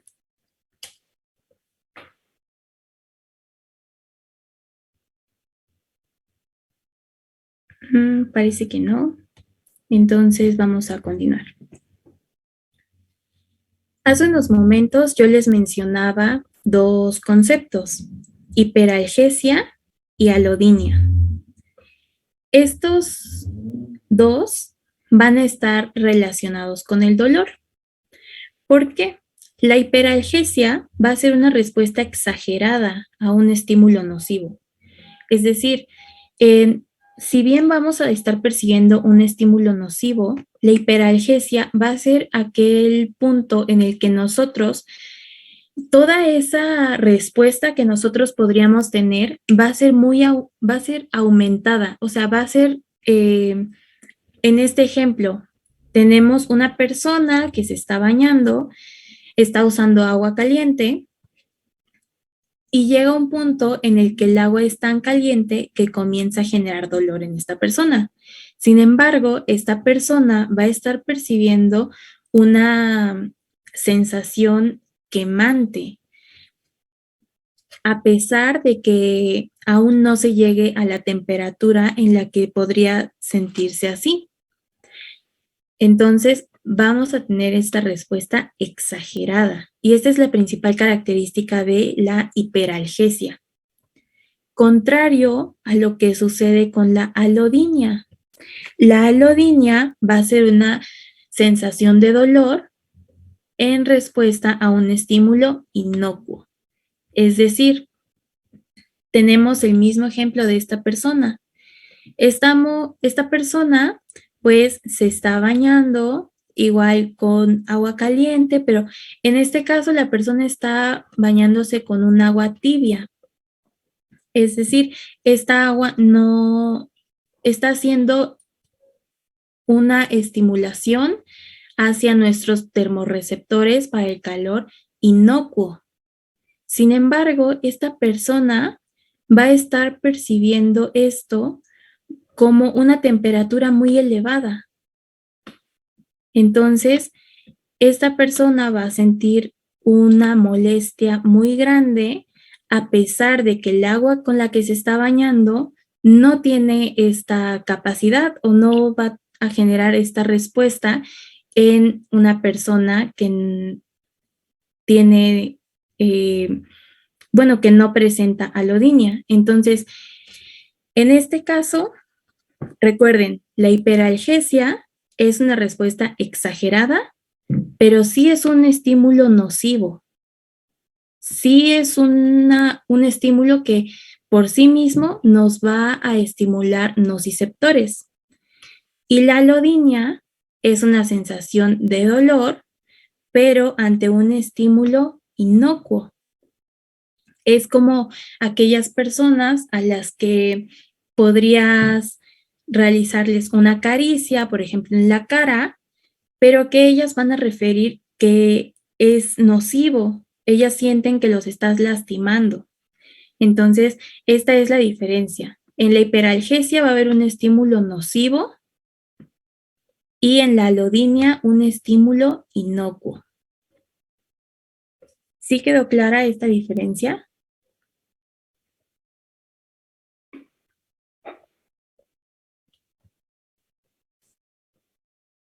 Sí. Ok, vamos a continuar. Ahora tenemos nuestro miembro fantasma. En este caso, pues hay personas a las que se les realiza una amputación de algún miembro, por ejemplo, una pierna. ¿Qué es lo que sucede? Posterior a este procedimiento, nuestro paciente va a referir sensaciones fantasmas, es decir, son unas sensaciones que no tienen una razón de ser, porque este miembro ya no está. Y estas sensaciones van a ser principalmente de dolor. ¿Qué es lo que pasa? Esta sensación de dolor va a estar muy relacionada con el tálamo. Se dice que nosotros vamos a tener una reorganización de nuestra corteza somatosensorial y que todo lo que estaba sensando este miembro, pues ahora se va a reorganizar. Y a pesar de que nosotros ya no tengamos este miembro, vamos a poder seguir sintiendo algunos estímulos. Es por esto que los pacientes posterior a una amputación van a poder referir que siguen sintiendo molestias, a pesar de que este miembro pues ya no está. Y la explicación que hasta el momento se tiene es precisamente esta reorganización que se va a dar principalmente en nuestras áreas somatosensoriales y también a nivel del tálamo.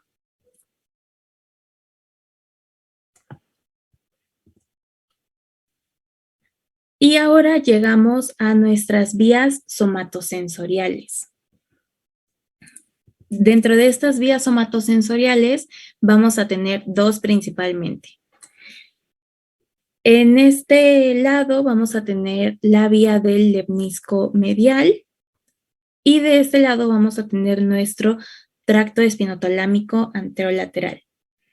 Entonces, vamos a tener primero nuestra vía del lemnisco medial. En este caso, esta vía nos va a servir para enviar toda la información táctil, pero también la información propioceptiva. Entonces, nosotros vamos a tener, digamos que dos vías diferentes dentro de esta misma. La primera es de las extremidades superiores y la otra va a ser de las extremidades inferiores. ¿Qué es lo que sucede? En un inicio es igual, ya que la información va a estar entrando hacia nuestra médula espinal y vamos a tener aquí esta vía va a ascender ipsilateralmente, es decir, va a ascender del mismo lado en el que está entrando la información. Una vez que llegamos a bulbo, que es en esta parte, nosotros vamos a tener dos núcleos. Vamos a tener más lateral nuestro núcleo cuneiforme y de manera medial nuestro núcleo gracil. ¿Qué es lo que sucede? La diferencia de esto es que la información que viene de nuestras extremidades superiores va a ser sinapsis en nuestro núcleo cuneiforme, mientras que la información que viene de extremidades inferiores va a ser sinapsis en nuestro núcleo gracil. Una vez que hacen sinapsis, cada uno en el núcleo que le corresponde, vamos a tener una decusación. Esta decusación es precisamente este cambio en la dirección, es decir, va a cruzar la información hacia nuestro lado contrario. Y una vez que hace esta decusación, va a ascender contralateralmente porque es del lado contrario al cual estaba entrando la información y vamos a llegar hasta el tálamo. Aquí en el tálamo vamos a tener otra sinapsis en nuestro núcleo ventral posterior, lateral, y una vez que hace sinapsis en esta parte del tálamo, se va a dirigir hacia nuestra corteza. Y en esta corteza vamos a ver que tenemos nuestra área somatosensorial primaria, nuestra área somatosensorial secundaria y nuestra área de asociación. Ahora, vamos a tener, es importante que recuerden estas características de esta vía. Asciende ipsilateralmente en primer lugar, decusa en el bulbo, asciende contralateralmente, hace sinapsis en el tálamo y se proyecta a la corteza. Ahora, en nuestra otra vía es el tracto espinotalámico. De igual forma, vamos a tener la información que entra. En este caso no tenemos ninguna diferencia en algún núcleo que vayan a hacer sinapsis y entra la información. En este caso, algo muy importante es que hace sinapsis inmediatamente que entra. Entonces, esta sinapsis, una vez que hace sinapsis, nosotros tenemos una decusación. Esta decusación nos va a ayudar para que ahora asciende contralateralmente y va a hacer sinapsis hasta nuestro tálamo. Una vez que hace sinapsis en tálamo, se va a proyectar hacia corteza y entonces aquí nosotros ya podemos encontrar diferencias entre estas dos vías. En nuestro tracto espinotalámico, nosotros tenemos una sinapsis en el asta dorsal inmediatamente que entra la información. Decusa en este nivel, que sigue siendo médula espinal, y asciende contralateralmente. Su segunda sinapsis es en tálamo y de ahí se proyecta hacia la corteza. Entonces, es importante que nosotros encontremos o recordemos estas diferencias entre ambas vías. ¿Hasta aquí tienen alguna duda?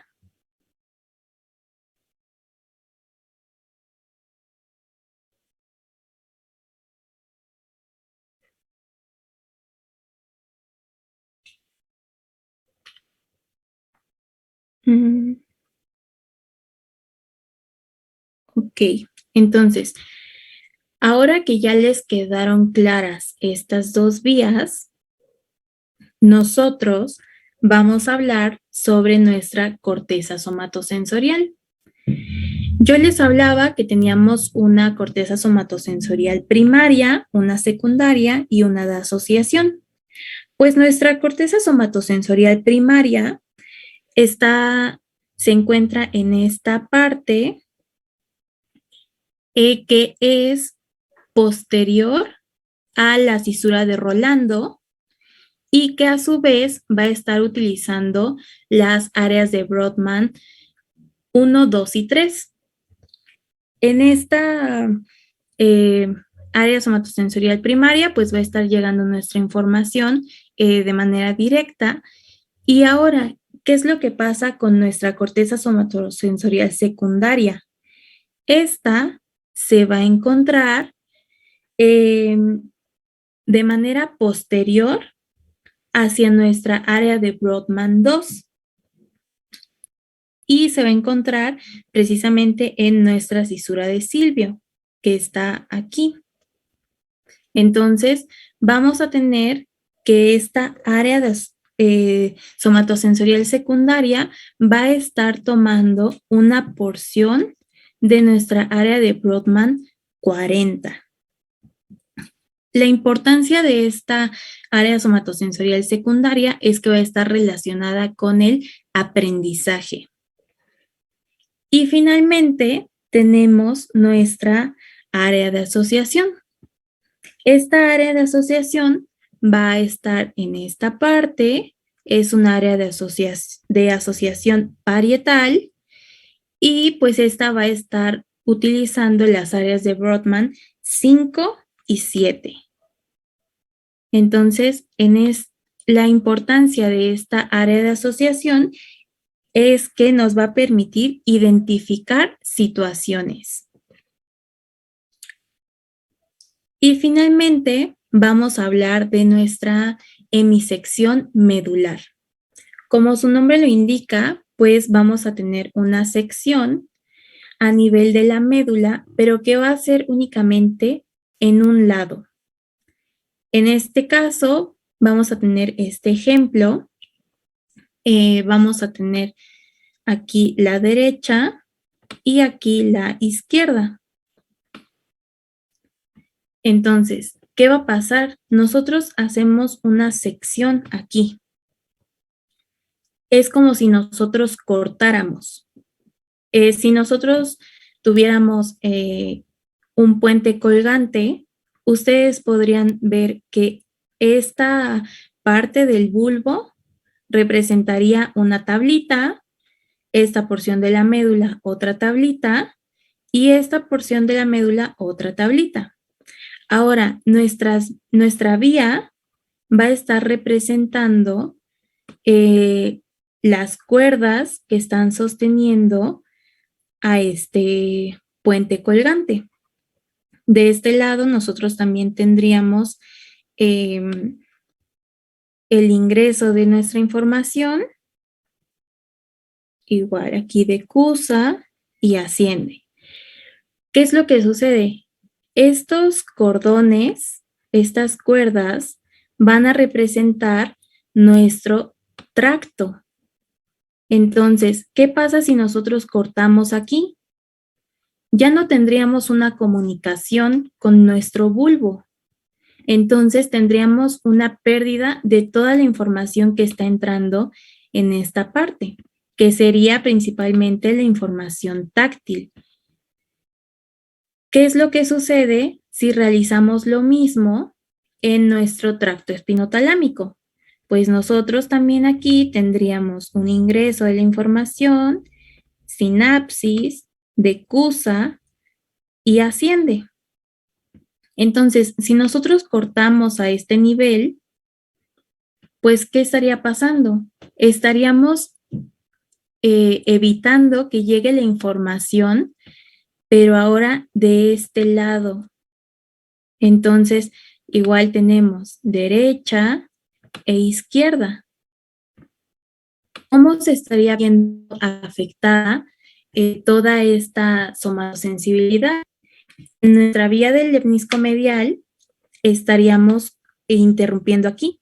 Entonces, ¿qué información ya no estaría llegando a nuestro bulbo? ¿De qué lado de nuestro cuerpo?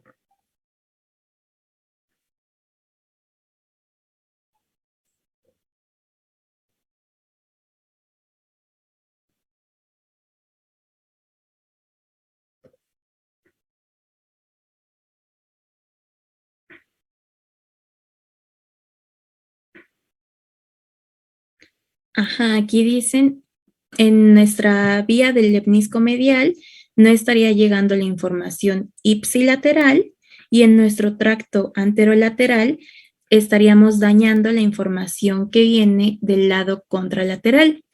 ¿Esto por qué? Recuerden, este es el lado izquierdo de nuestro cuerpo.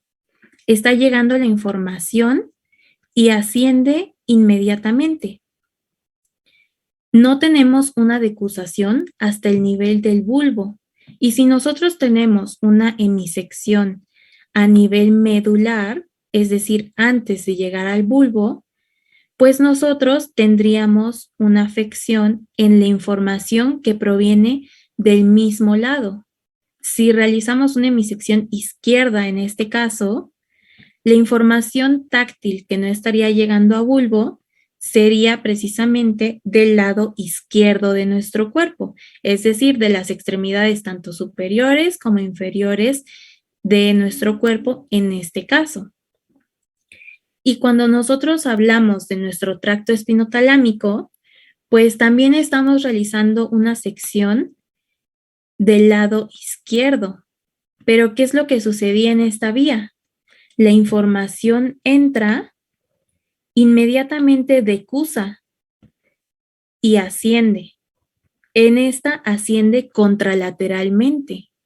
Es decir, la información que sube del lado izquierdo es la que nosotros estamos percibiendo de nuestro lado derecho.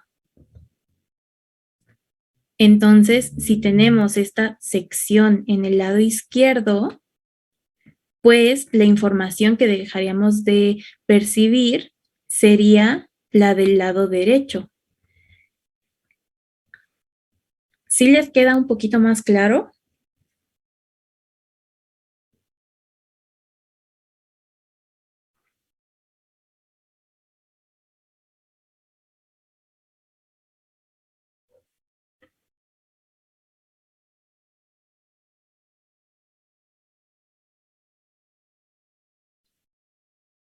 Bueno, entonces es importante recordarles que la pérdida de la sensibilidad va a ser por debajo de donde se está produciendo la lesión. Es decir, en este caso, la lesión fue a este nivel y aquí ya estamos teniendo la información de extremidades tanto superiores como inferiores afectadas. Sin embargo, si nosotros hacemos una lesión a este nivel, la información de nuestras extremidades superiores se quedaría intacta, mientras que la información de nuestras extremidades inferiores es la que se vería dañada. Entonces, cuando nosotros hablamos de una hemisección medular, vamos a tener en nuestra vía del lemnisco medial un déficit ipsilateral de la propiocepción y de la vibración por debajo de la lesión. Y en el tracto espinotalámico, nosotros vamos a tener un déficit contralateral del dolor y de la temperatura, de igual manera por debajo de la lesión. Entonces, ahora que ya les quedó claro, vamos a hacer un pequeño ejercicio. Si nosotros hablamos de una hemisección medular derecha a nivel de T10, ¿cuál de todas estas extremidades va a tener una pérdida y un déficit en la sensibilidad? Para esto es importante que recuerden que T10 está a este nivel y en el lado anterior pues también está en este nivel.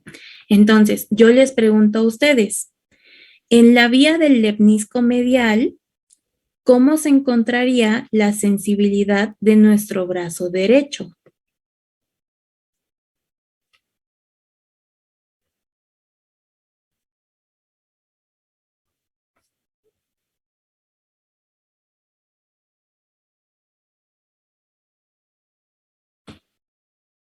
Normal. Entonces, hablaríamos de que la sensibilidad va a estar conservada. Ahora, en el brazo izquierdo, ¿cómo va a estar la sensibilidad? ¿Conservada o con déficit?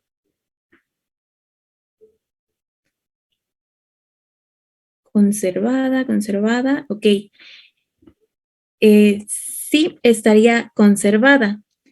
La explicación es porque los miembros superiores en esta lesión pues están por arriba, es decir, nuestra lesión al estar en este nivel no afecta a nuestros brazos.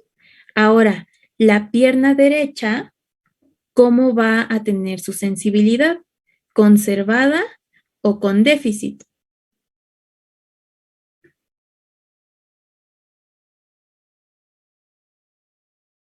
Ok, todos dicen que con déficit. Y así es. Entonces, la pierna izquierda en la vía del lemnisco medial, ¿cómo se va a encontrar? Sensibilidad con déficit o conservada. Conservada. Déficit. Déficit.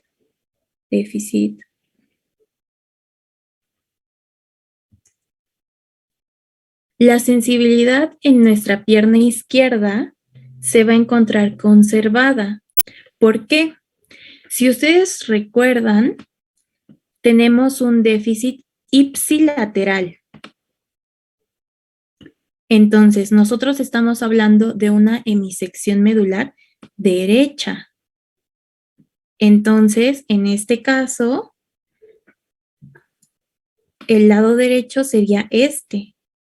Y si nosotros tenemos una lesión en este lado, pues vamos a tener un déficit en el lado ipsilateral, es decir, el mismo que está siendo afectado.